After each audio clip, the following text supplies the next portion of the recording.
Animé par le souci de jeter les bases d'une coopération renforcée devant la situation préoccupante dans l'est de la République démocratique du Congo, caractérisée par une instabilité qui met en péril sa souveraineté et qui menace la paix et la sécurité dans la région, la trilatérale RDC-Angola RSA reconnaît les efforts fournis au niveau des Nations Unies, de l'Union africaine, de la CIRGL, de la CEAC et de la SADC, efforts ayant donné lieu à la signature de l'accord cadre d'Addis Abeba. Et pour consolider mutuellement la sécurité, la stabilité politique et le progrès économique, social et culturel, les trois géants de l'Afrique australe estiment nécessaire l'établissement d'un partenariat renforcé autour des domaines de coopération stratégique. Pour ce faire, il convient la mise en place d'un mécanisme trilatéral de coopération avec les objectifs de promouvoir la paix et la sécurité et le développement économique en République démocratique du Congo et définir aussi les domaines de coopération entre les parties signataires du mémorandum. La structure du mécanisme comprend le sommet des chefs d'État qui sera convoqué annuellement en session ordinaire, le conseil tripartite des ministres et d'un secrétariat permanent. Le mémorandum signé par les 3 ministres des Affaires étrangères devant les chefs d'État définit clairement les attributions de chaque structure pour l'atteinte des objectifs. Raymond Chibanda a signé pour la République démocratique du Congo, Madame Marité Koana Machabouké pour la République sud-africaine et Georges Chikoti pour l'Angola. Après la cérémonie d'au revoir au palais présidentiel, Joseph Kabila Kabange a eu droit à des ovations de la communauté congolaise vivant à Luanda.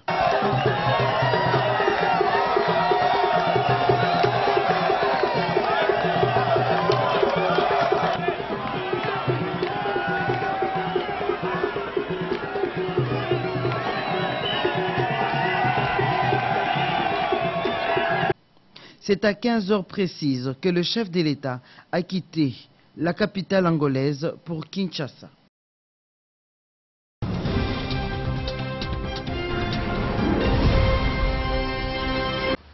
Le gouvernement tient à ce que des mesures relatives à la dédollarisation de l'économie nationale soient appliquées le plus rapidement possible dans différents secteurs. La Troïka stratégique a, au cours de sa réunion de ce lundi, présidée par le Premier ministre Augustin Matata Ponyo, estime à cet effet que toutes les transactions doivent s'effectuer en monnaie locale, c'est-à-dire en francs congolais, y compris le GoPass qui sont payés sur l'ensemble de nos aéroports. Les mesures les plus faciles qui consistent à payer les résidents, c'est-à-dire les personnes qui vivent ici au Congo et qui bénéficient des paiements du Trésor, que ces paiements soient faits en francs congolais. De la même manière que le Premier ministre va adresser à différents ministres des lettres pour les instruire, par exemple pour que les GoPass qui sont payés à l'aéroport le soient en francs congolais. Il n'y a pas de raison que ce soit payé en dollars. Nous sommes en République démocratique du Congo, notre monnaie c'est le franc congolais. C'est un prélèvement décidé par l'État, il doit être prélevé donc dans la monnaie nationale. Par ailleurs, certaines mesures nécessaires concernant la paye des fonctionnaires de l'État dans les territoires à problème ont été prises. La paye du mois d'août a été lancée. Vous avez suivi le communiqué de presse diffusé il y a quelques jours. Des mesures ont été prises concernant la paye dans les territoires, la paye par voie bancaire dans les territoires où cela a posé des problèmes, pour que d'ici le mois d'octobre, on puisse faire fonctionner un système qui fait que Caritas paye les enseignants dans les territoires à problème et que les ordonnateurs délégués provinciaux et les autres intervenants le fassent pour les autres fonctionnaires. En outre, de mesures prises par le gouvernement interdisant l'importation de véhicules d'occasion vieux sur le sol congolais continuent à faire polémique. Daniel Moukoko Samba éclaire l'opinion à ces sujets. Sur l'importation des véhicules usagés, je crois fondamentalement, c'est une mesure prise il y a quelques mois, avec un délai de mise en œuvre, avec même un moratoire accordé par le Premier ministre. Donc il n'y a aujourd'hui personne qui peut dire qu'il n'est pas au courant de cette mesure-là. De plus, la mesure vise l'intérêt collectif. Est-ce que nous, Congolais, acceptons de demeurer la poubelle du monde? Je crois que faisons le choix. Si nous voulons être la poubelle du monde, alors acceptons qu'on vienne déverser sur notre territoire les véhicules qui sont refusés partout au monde. Cette mesure-là, elle n'est pas une mesure isolée. Celle-là consiste à décourager l'entrée sur notre territoire de véhicules trop vieux. Pour les gouvernements, plus question de faire un pas en arrière, la réforme est déjà entamée.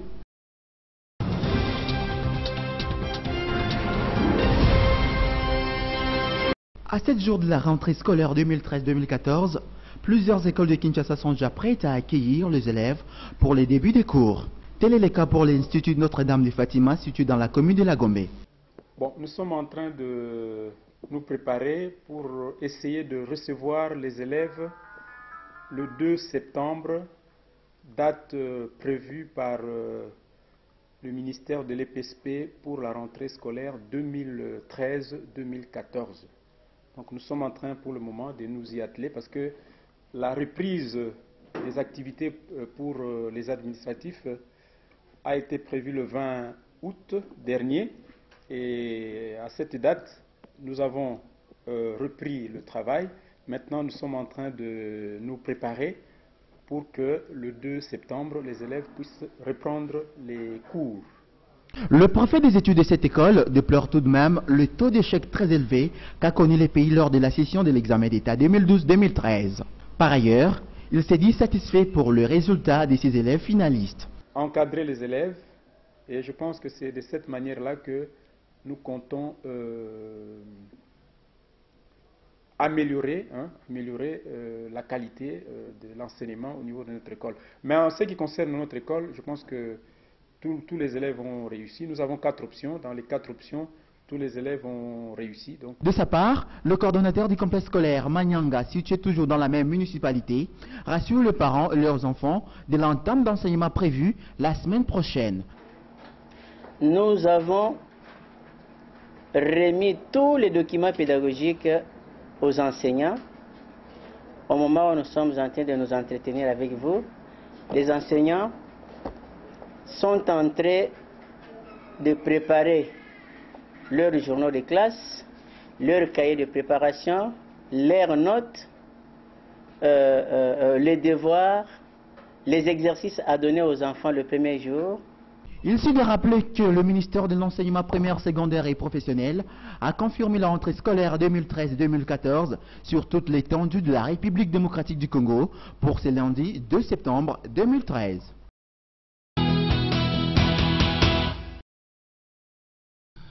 Ancien président de la République d'Afrique du Sud, Thabo Mbeki assume les charges de président du panel de haut niveau de la Commission économique pour l'Afrique sur le flux financier illicite.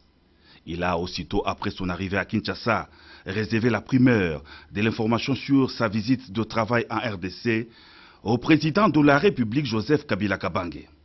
Les flux financiers illicites en provenance de l'Afrique sont devenus un sujet de grande préoccupation en raison de leur ampleur et de leurs effets négatifs sur le développement et la gouvernance en Afrique, a souligné Thabo Mbeki au sortir de son entretien avec le chef de l'État.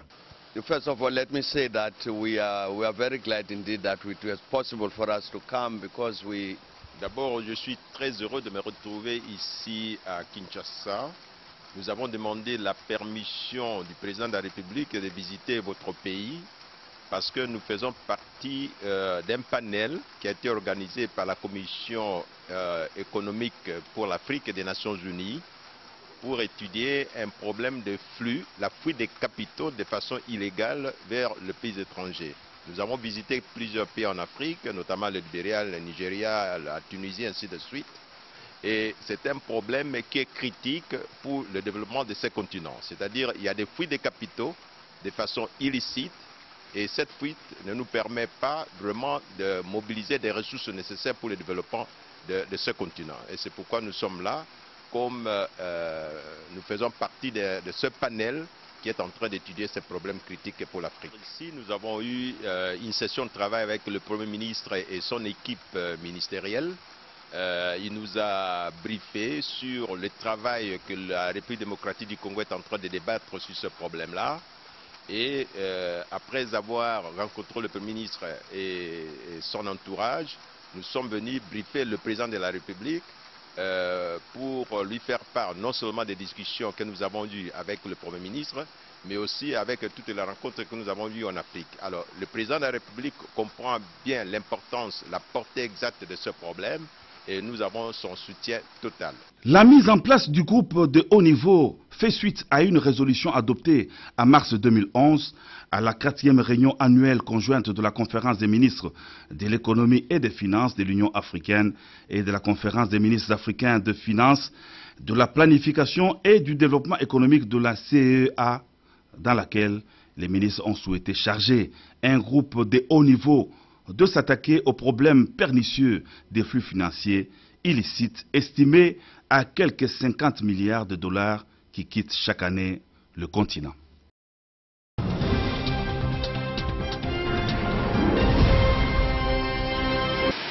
En visite de travail à Kinshasa depuis ce lundi, l'ancien président sud-africain Thabo Mbeki, président du panel de haut niveau de la Commission économique pour l'Afrique sur les flux financiers illicites, vient de rencontrer les autorités du pays sur ces phénomènes devenus une préoccupation pour le développement de l'Afrique. Après son entretien avec le président de la République, Thabo Mbeki et toute sa délégation ont pris la direction de l'hôtel du gouvernement. Ici, avec le chef du gouvernement, il était question d'examiner à profondeur la question des flux illicites d'argent en provenance de l'Afrique afin de formuler des recommandations pour y mettre fin et réparer des préjudices infligés aux économies africaines. Augustin Matata Ponyo a rappelé à cette délégation que cette question a été prise en charge par le gouvernement congolais depuis 2004 qui avait mis en place une loi pour lutter contre la criminalité financière qui occasionne le pertes énormes pour les économies du continent. La visite de Thabo Mbeki va se poursuivre par des contacts avec les animateurs de la société civile.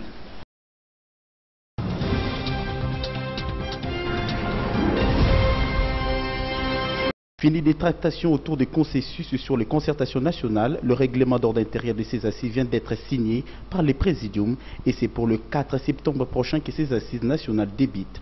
Annonce faite ce mardi au Palais du Peuple par les présidiums de ces concertations.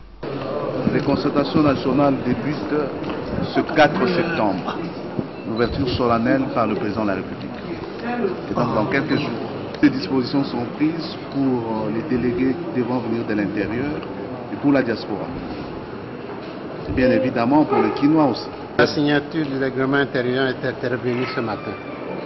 Donc le règlement intérieur est en vigueur. Ça sera remis au chef de l'État? Ça sera remis au chef de l'État. Pourquoi vous avez voulu signer en présence des membres du groupe de contact? Parce que c'est eux qui l'ont élaboré. Vaut mieux qu'ils soient témoins de la promulgation.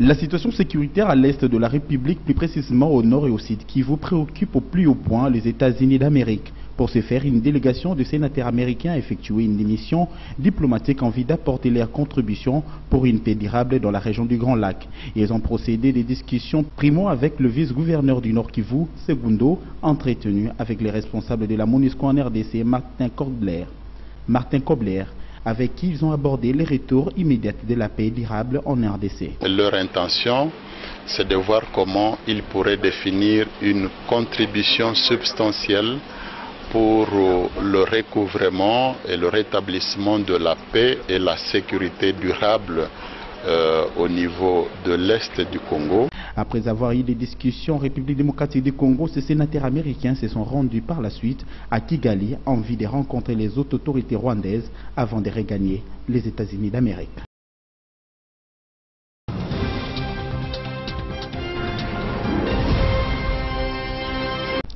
Le gouvernement central a dépêché depuis le week-end dernier une délégation composée de 6 ministres, conduite par le ministre de l'Intérieur Richard Mouyej-Manguez, pour reconforter la population de Goma au regard de tout le drame qu'il subit du jour au lendemain, à la suite des derniers mouvements qui viennent de secouer la ville de Goma. Ces membres du gouvernement sont descendus à Goma pour montrer à ce peuple de Goma leur attachement jusqu'à l'essor de cette crise qui secoue cette partie du pays.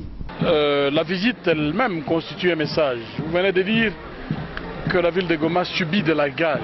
L'État est présent.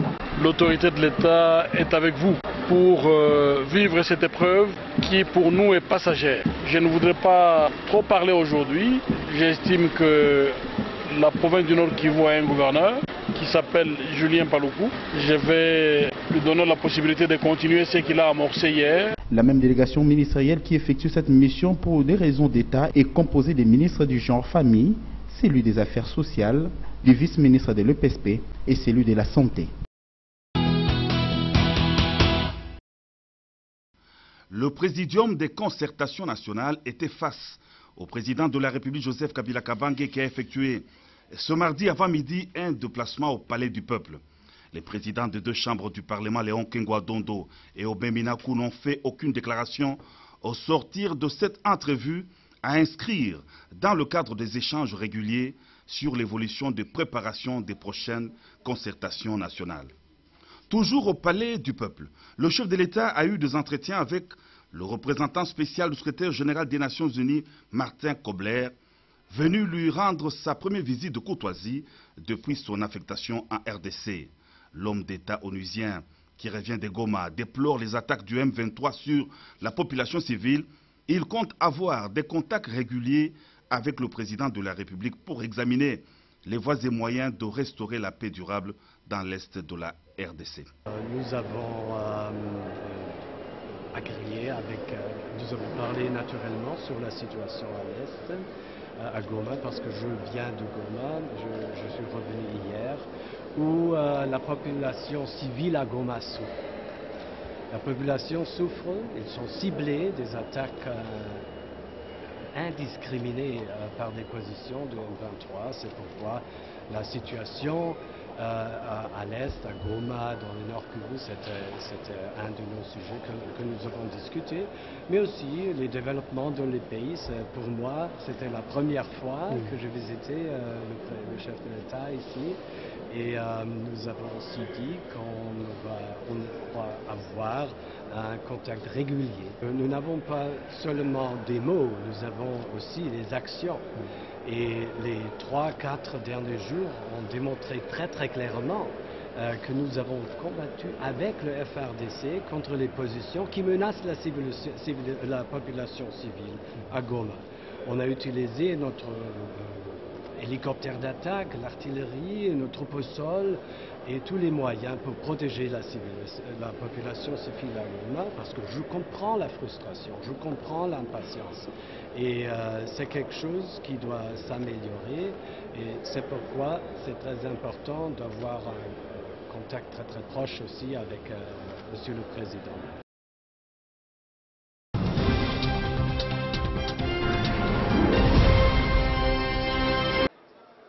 La date du début des concertations nationales ayant été fixée pour ce 4 septembre prochain, les politiques congolais en ont fait leur lecture de faits.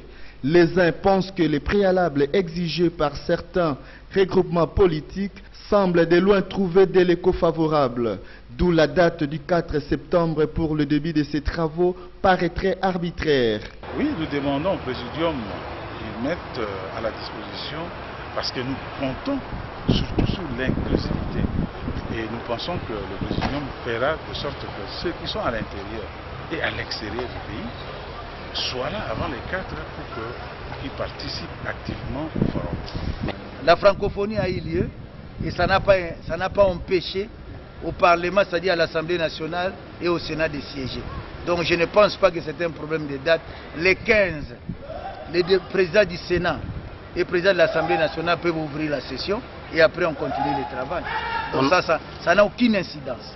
D'autres, par contre, soutiennent que le Présidium a rationnellement fixé la date du début de ces concertations nationales tout en tenant compte de tous les paramètres susceptibles pour la réussite de ces assises. Il n'y a pas de préalable. Si on a fixé une date, c'est qu'on s'est mis d'accord, on va se réunir à cette date-là. La définition de prisonnier politique, quelle est la définition? Quelle est la définition d'un crime politique?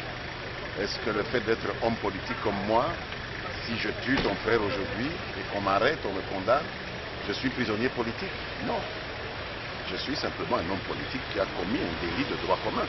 Donc s'il y a des prisonniers politiques, qu'on nous les détaille, qu'on nous les présente, nous considérons qu'il n'y a pas de prisonniers politiques. Il y a des hommes politiques qui sont en délicatesse avec la loi, qui ont commis des infractions de droit commun et qui sont en prison. Donc il y a un abus de langage que nous ne partageons pas, donc je ne peux pas commenter là-dessus.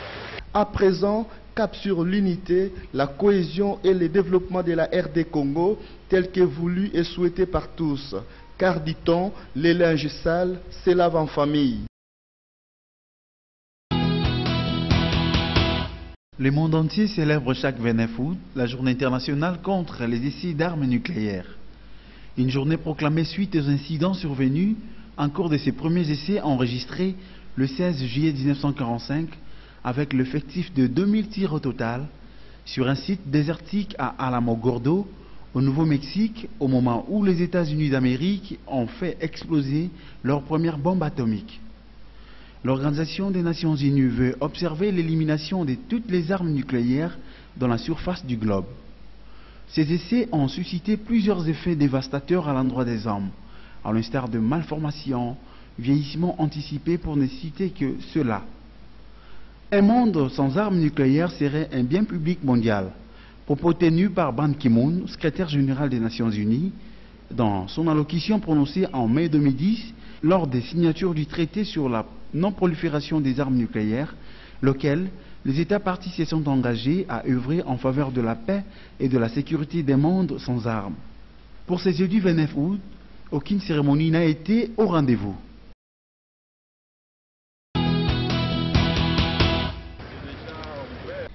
C'est pour se rendre compte de l'évolution de travaux qui s'effectuent que le Premier ministre Augustin Matata Ponyo, accompagné du ministre de ces secteurs, est descendu sur terrain pour voir si tous les travaux se déroulent conformément au chronogramme fixé. Et là, nous venons effectivement de réaliser que le chronogramme est respecté, les paiements du trésor public sont faits, parce que le trésor public contribue en tout cas de manière tout à fait significative et les entreprises nous ont rassuré que les paiements sont faits. Alors la route entre l'aéroport d'Endjili et la ville regorge plusieurs petits ponts qui font l'objet des travaux et qui engorgent la voie.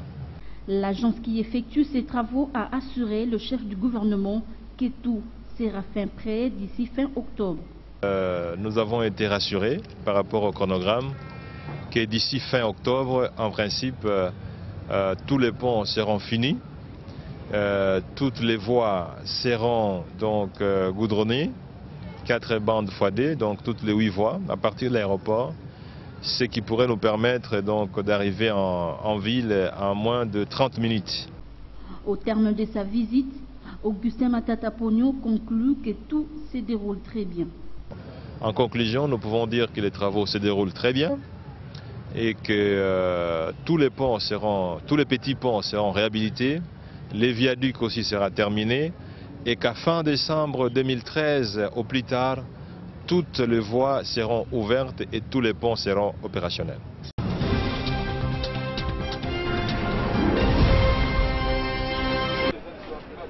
Controverse au sujet de bombardements répétés enregistrés dans le territoire rwandais. Le ministre des Affaires étrangères et porte-parole du gouvernement rwandais accuse les forces armées de la République démocratique du Congo d'avoir intensifié des tirs dans leur pays. Son homologue congolais, dans son point de presse organisé ce vendredi 30 août, lui a répondu, tout en s'appuyant sur la véracité de fait de la déclaration du sous-secrétaire général de l'ONU en charge des opérations de maintien de la paix, faisant croire que les tirs qui ont ciblé les territoires rwandais provenaient des positions du M23. Nous pouvons dire aujourd'hui que nous avons atteint l'essentiel de nos objectifs, qui était de dégarnir ces points surélevés, ces montagnes autour de Kibati, qui leur permettaient d'avoir une possibilité de canarder la ville. La plupart des montagnes autour de Lieu-dit, les trois tours de Kibati, sont maintenant contrôlées par les FARDC.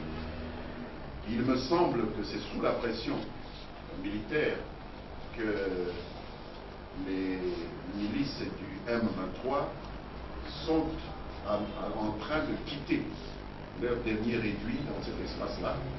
Ce n'est pas par philanthropie ou par amour patriotique ou par conversion, je ne sais pas, chrétienne. Ils ont soudain pitié des populations de Goma.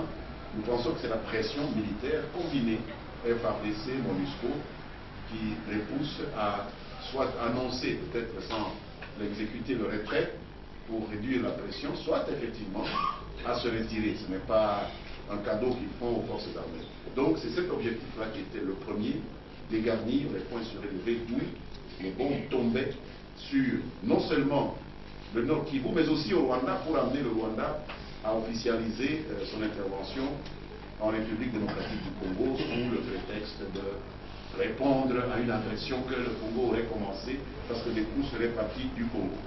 L'occasion faisant les larrons, Lambert Mende s'acharne sur l'invitation du M23 aux assises des concertations nationales. Mais il est hors de question que nous envoyions le signal de banalisation de la criminalité à l'occasion de concertations où nous voulons refonder la cohésion autour des valeurs essentielles de la nation. Ce serait vraiment un signal tout à fait contradictoire par rapport à ce que nous voulons créer avec les concertations nationales. Donc, si tel a été le calcul de nos amis du M23, ils auront perdu plusieurs dizaines de membres, ils auront tué 13 personnes à Goma, une personne au Rwanda, pour rien, en pure perte, parce qu'ils ne seront pas aux concertations nationales. Et même sur terrain, la force MONUSCO n'a observé aucune unité des FARDC tenant en direction de leur territoire.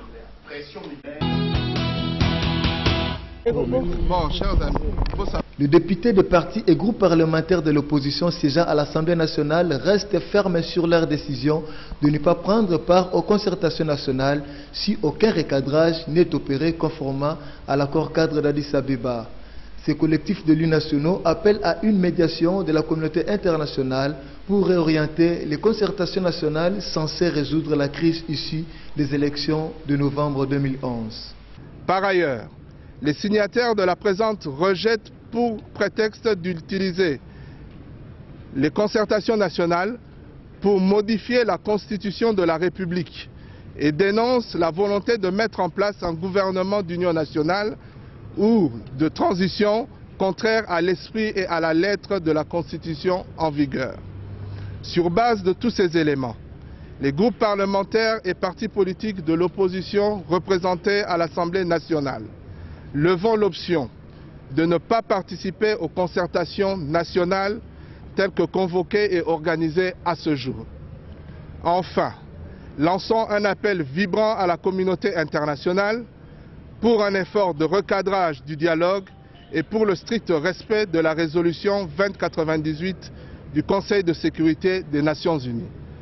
Je tiens à préciser que pour le groupe parlementaire UDPS et alliés, si jamais il y a des députés qui participent à ces assises, ils le feront à titre personnel. Après réunion et consultation, le groupe parlementaire UDPS et alliés a pris fermement la décision de ne pas participer à ce forum.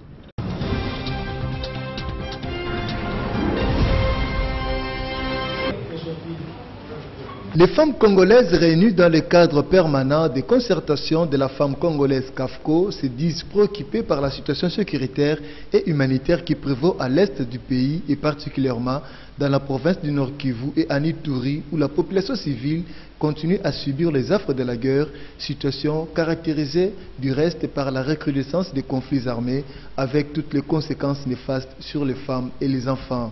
En outre, celle-ci exige sa pleine participation aux concertations nationales en tant que composante femme Et c'est sur un pied d'égalité avec son partenaire masculin, vu les rôles importants que la femme joue dans la prévention, le règlement des conflits et la consolidation de la paix. Il convient donc de faire participer davantage les femmes aux négociations et aux décisions qui seront prises en vue de la prévention et du règlement des différends. Forte de cette résolution, et tenant compte du rôle de conciliatrice que les femmes jouent dans la communauté, rappelant l'engagement du président de l'Assemblée nationale lors des préconcertations des femmes au fleuve Congo-Otel en février 2013, de considérer les femmes comme une composante à part entière aux concertations nationales, de ce qui précède, demandons au chef de l'État, garant de la Constitution et de la souveraineté, de restaurer l'autorité de l'État sur l'ensemble du territoire national en vue de la protection de la population civile, victime d'une guerre injuste imposée par le Rwanda et l'Ouganda, alliés au M23 et autres forces négatives. Peser de tout son poids pour une représentation paritaire des femmes au sein des concertations nationales. Au présidium des concertations, de respecter les articles 13, 14 et 15 de la Constitution de la Troisième République sur la parité hommes et femmes. Les femmes congolaises rappellent à cet effet la pertinence de la résolution 1325 du Conseil de sécurité des Nations Unies sur femmes, paix et sécurité adoptée le 31 octobre 2000 qui stipule qu'aucune paix durable ne peut être établie sans la participation des femmes et l'intégration d'une démarche sexo-spécifique dans le processus de paix.